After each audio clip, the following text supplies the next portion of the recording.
Buenos días, mi nombre es Luis Fernando Borjas, curso la carrera de Derecho y hoy voy a hablarles del derecho de familia, específicamente del régimen económico y el patrimonio familiar. En nuestro país, el régimen económico es en el que se determinan las relaciones económicas entre los cónyuges y terceras personas, que ya serían los hijos. ¿Qué es lo que prosigue después del régimen económico? Que son las capitulaciones matrimoniales. Las capitulaciones matrimoniales es un contrato suscrito en el que se inscribe o se constituye un régimen económico. En el caso de los menores de edad, podrán establecer un régimen económico a través de su representante legal, quien está autorizando el matrimonio.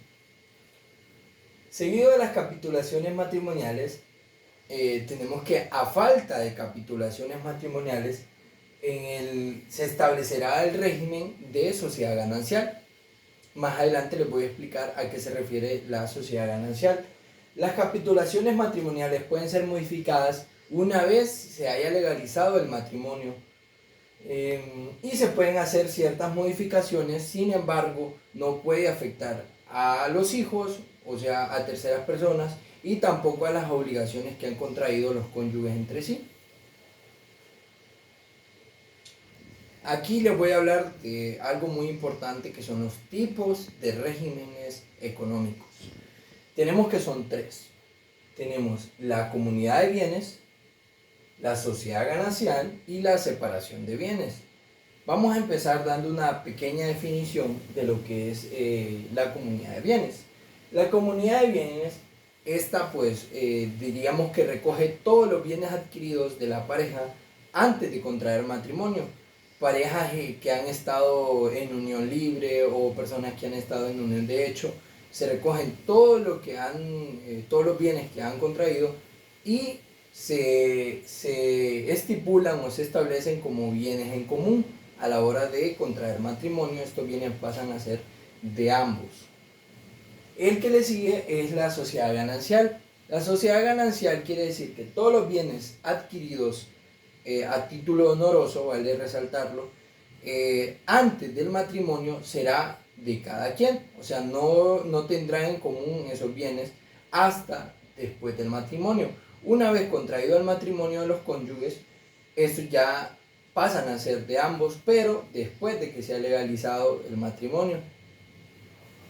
Y por último tenemos la separación de bienes. Esto es algo muy popular que se hace, en la que lo suyo es suyo y lo mío es mío. Eso es algo muy popular, nada más como para ponerlo de ejemplo, pero representa los bienes obtenidos a título honoroso y que pertenecen de forma individual a cada uno, y responde a lo que es la separación de bienes.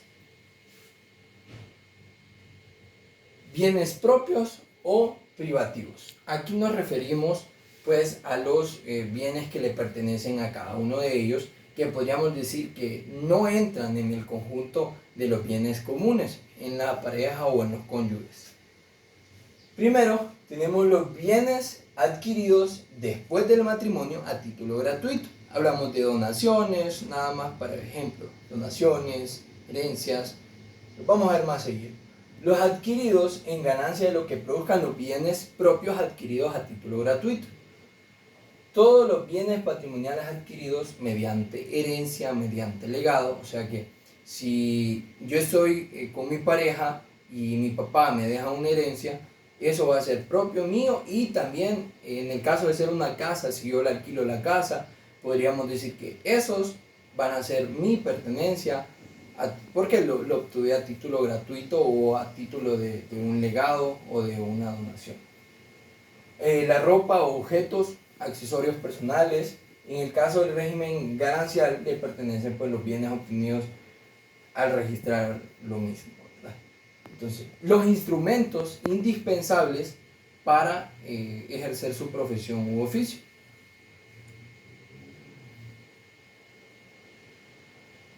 La liquidación del régimen de separación de bienes. En el caso de la separación de bienes, pues los cónyuges podrán separarse sin liquidación de bienes, porque ya habíamos mencionado de que le pertenece de forma individual a cada quien los bienes, ¿verdad?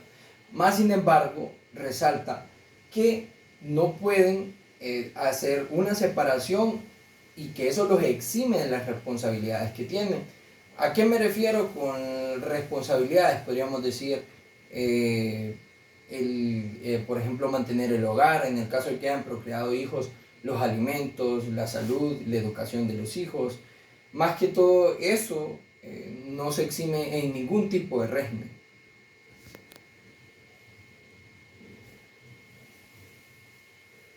Voy a hablarles ahora acerca del patrimonio familiar, que es el siguiente tema.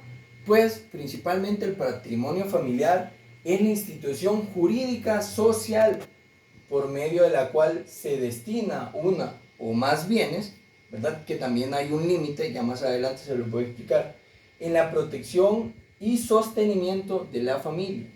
El patrimonio fijará la capacidad económica de cada uno o del conjunto, en este caso pues los contrayentes. El Ministerio Público será el ente quien intervenga en la constitución, en la extinción y en la reducción del patrimonio familiar. Será el ente principal que debe aparecer en cualquiera de estas tres acciones. Se constituye un patrimonio familiar. Bueno, aquí se los voy a ir dando de uno en uno, pues pueden ser las casas de habitación, los predios o terrenos cultivables. Esto hablamos pues de terrenos que se cosechan, de terrenos que se pueden alquilar, terrenos que se pueden sembrar, etc. Los establecimientos industriales y comerciales para la explotación familiar. Hay un límite del patrimonio familiar que es de 1.000.000 de lempiras. El excedente a este 1.000.000 de lempiras deberá pues de aprovecharse de otra forma, como reinvertirlo nada más para el sostenimiento de la familia y que no tenga que bajar el patrimonio familiar. Es importante mencionar que el patrimonio familiar es indivisible, inalienable, ¿verdad? Por ninguno de los cónyuges, ya que esto pertenece a los hijos y a los mismos cónyuges. El juez competente puede autorizar la venta o la reducción del patrimonio familiar siempre y cuando se den alguna de las siguientes situaciones. Que se garantice que el producto obtenido de la venta será constituido como patrimonio familiar. Número 2, incremento del patrimonio familiar en el caso de no haber llegado al límite. Todo es permitido para incrementar el patrimonio familiar. Lógicamente debe ser legalmente garantizado. Que el nuevo patrimonio sea de igual o mejores condiciones que el anterior. O sea, no se permite que el patrimonio baje.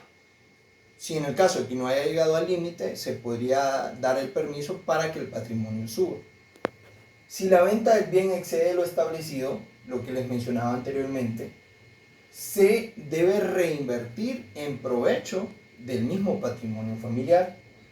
Y también tenemos que se aprobará la venta o la reducción del patrimonio en el caso de que se garantice legalmente la necesidad extrema de los familiares, en este caso pues de que el papá sufra, no sé, tal vez de la quiebra de su empresa, tal vez de que la mamá se enfermó o por cuestiones realmente extremas que se puedan garantizar y se puedan probar, ¿verdad? Con testigos, en el caso de que deben de esta forma vender una parte o vender por completo el patrimonio familiar. También para mencionar también de que algo importante acá que me llamó mucho la atención es cómo se extingue el patrimonio familiar. Hay muchas formas de que se puede extinguir. No es una de las primeras, pero se las voy a mencionar, y que es pues en el caso de que se apropie en este caso el Estado de ese patrimonio. Lógicamente pues debe de ser indemnizado, pero esto se da mucho en lo que es la construcción de las carreteras. Hay personas que se desalojan incluso, más sin embargo pueden ser indemnizados de cualquier una u otra forma.